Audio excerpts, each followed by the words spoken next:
Not only was Tom Brady quick to comment, but Bill Belichick also had some very nice complimentary words for the legendary wide receiver. For all Julian did for our team, what I appreciated the most was he was a quintessential throwback player. He could and did everything. Catch, run, throw, block, return, cover, tackle, all with an edge and a competitiveness that would not allow him to fail. It was a privilege to coach him. Wow. Belichick's never said that about another player. Brady rushed out to congratulate him on his career. And yet I turned on the radio yesterday, the radio yesterday, and it was a cacophony of, he's not a Hall of Fame player.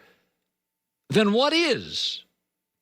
You got to add context to stuff. Do you know Jason Garrett has a higher winning percentage than Jimmy Johnson? Who's the better coach? Wade Phillips, Bill Parcells. Essentially the same winning percentage. But Parcells took over teams that needed to be rebuilt. Wade Phillips, a good man, took over very good teams that were never quite as good as you hoped. Context. Calvin Johnson is a Hall of Famer and should be. Great player. But he retired early because he didn't play in games that mattered. And he was tired of allowing his body to get beaten up. He only has 730 total catches, half of Jerry Rice. Calvin Johnson was so frustrated with his career, he had many good years left. He goes, I'm not playing in games that matter. Edelman conversely played until his body fell apart. If you ask Calvin Johnson today if he would trade places with Julian Edelman, damn right he would. And if you asked Edelman if he would trade places with Calvin Johnson, he would laugh in your face. Being in games that matter. I love Calvin Johnson, but he's more known for a catch that didn't count. And he retired early. Edelman, for a decade, made more big catches in more big games than any player. Super Bowl MVP. The biggest catch in Super Bowl history versus Atlanta. Second in league history in playoff catches and playoff yards. National TV. Let's add more context. Receivers on bad teams trail with 8 minutes to go. And they face prevent defenses and get what I would call junk yards. Julian Edelman didn't get junk yards because the Patriots averaged 12 wins through his career. So what was Edelman doing in the last 7.5 minutes of games? Blocking edge rushers and Mike linebackers and Sam linebackers, all bigger than him, because the Patriots led and are part of the greatest system ever. And that's what Edelman was always about. Doing whatever it took.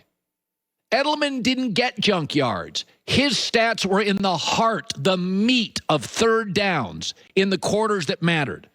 A lot of you guys play fantasy football. I don't. But in fantasy football, sometimes receivers on bad teams are better than receivers on good teams because bad teams throw the ball late because they're trailing. Edelman doesn't trail. You have to add context that the Patriots had a system. And when you're part of a great system, you have to sacrifice things. Like Manu Ginobili would have averaged 23 a game.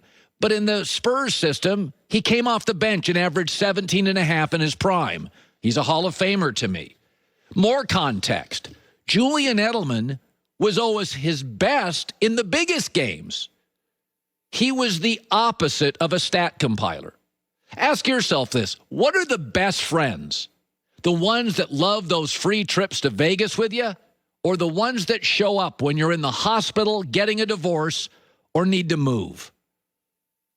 There's always the friends, the hangers-on who love the free dinners, the parties. They take your call and then disappear when it matters.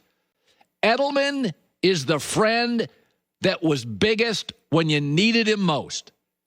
New England doesn't draft wide receivers particularly well. So he never had that superstar number one receiver that got the double coverage. He often got doubled. Nothing against Calvin Johnson. But today, if you asked him, Would you take 75% of Edelman's career? He would sign up today. I don't think Edelman would take more than 5-10% of Calvin's. He didn't play any games that mattered. Any. What's his biggest catch? And I love Calvin. I met him once. Nicest guy in the world. I mean, nicest pro athlete I've ever met. But baseball's always understood context. Baseball's always understood this. Mariano Rivera only has 82 wins in his career and pitched very few innings. But 100% of writers voted him into the Hall of Fame because when he entered the game, it mattered. He was asked with the burden or responsibility of closing out the greatest franchise in history's World Series and playoff games. He may have thrown 9 pitches, but they were the 9 most important pitches. Baseball understands this. John Smoltz, Thanksgiving and always lose and finish in 3rd and 4th place. Go ahead, knock yourself out. Give him the jackets. Give him the gold jackets. But to me, what made Jerry Rice great wasn't just all his catches, but he was unguardable in the biggest games.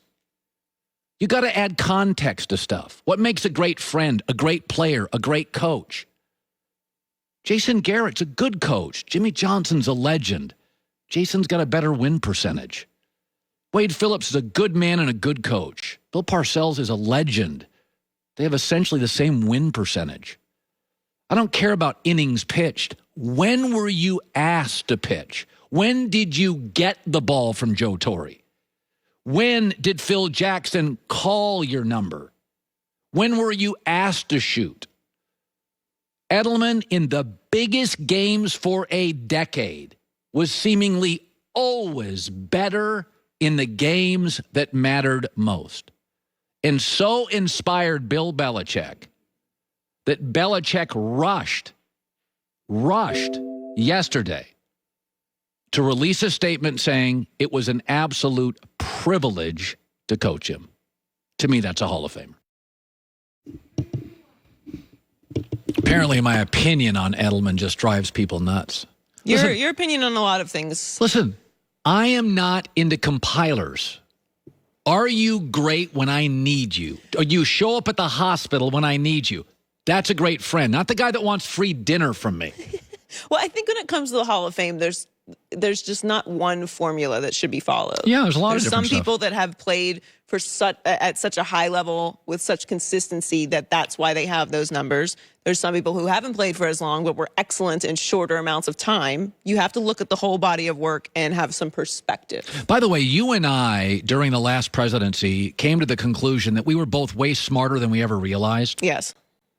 And you and I agree on something else today. We are just simply now, when we have these moments of clarity, we have to tell America.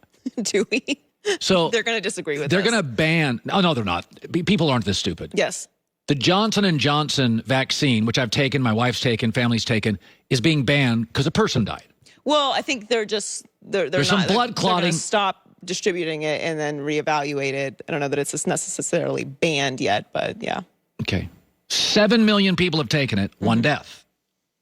Folks, do you realize, you ever watch any of these commercials for any medicine on television? Medicine has side effects, yes. The side effects are, for good drugs, are many. It is bleeding and loss of breath and dry skin and coughing. If you got rid or banned every drug or device where somebody has died, we would get rid of 90% of our devices and the medicines used in the market. People have reactions. By the way, as you talked about with